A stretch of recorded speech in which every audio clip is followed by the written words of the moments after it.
Puupelletti on nopea ja edullinen vaihtoehto siirtyä lämmöntuotannossa fossiilisista uusiutuviin kotimaisiin lähipolttoaineisiin. Mitkä olivat syyt lähteä investoimaan pellettiin tässä lämmöntuotannossa Tampereella?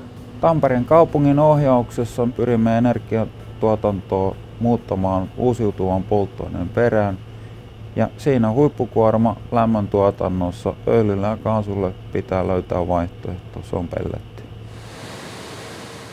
Kyllä me tulemme pitkäjänteisesti jatkamaan puun ja pelletin, mutta myöskin turpeen käyttöä.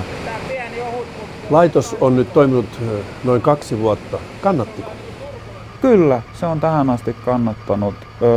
Laitoksella on ajettu runsaasti enemmän käyttötunteja, mitä alun perin suunnittelimme. Miksi valitsitte pelletin polttoaineeksi? Halusimme etsiä tämmöisen ympäristöystävällisen ratkaisun ja päädyimme sen takia tämmöiseen kotimaiseen lähipolttoaineratkaisuun, kuten pelletti on.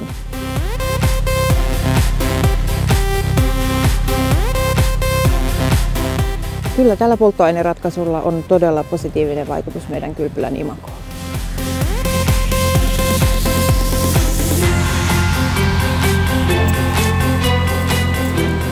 Pelletti on helppo, yksinkertainen, investointina kuitenkin kohtuullinen, kokonaisedullinen ja rakennusaika on todella nopea, että voidaan rakentaa tämmöiseen, sanotaanko me keskelle kaupunkia myöskin, pienelle tontille. Kyllä kannattaa, investointi on kannattava.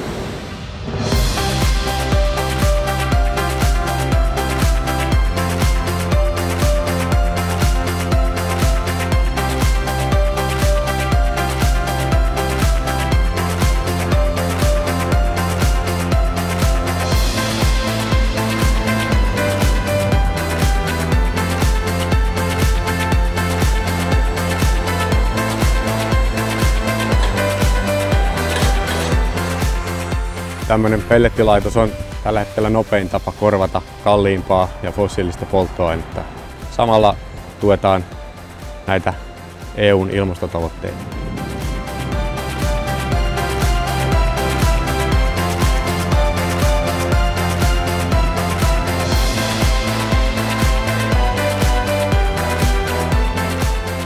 Tässä kunnan puolelta oli tosi hieno ajatus siinä, että vanha roskakatos, että se modifioidaan lämpökeskukseksi. Ja varajärjestelmänä toimii edelleen tämä vanha öljyjärjestelmä. Asiakkaan laskelmien mukaan tässä tällä hetkellä nyt tullaan korvaamaan noin 70 000 litraa vuotuista öljyä. Tähän investointiin liittyvät kustannukset on laskettu niin, että noin 10 vuoden aikana se maksaa itsensä nollaksi. Pirkanmaalla vuosina 2012–2014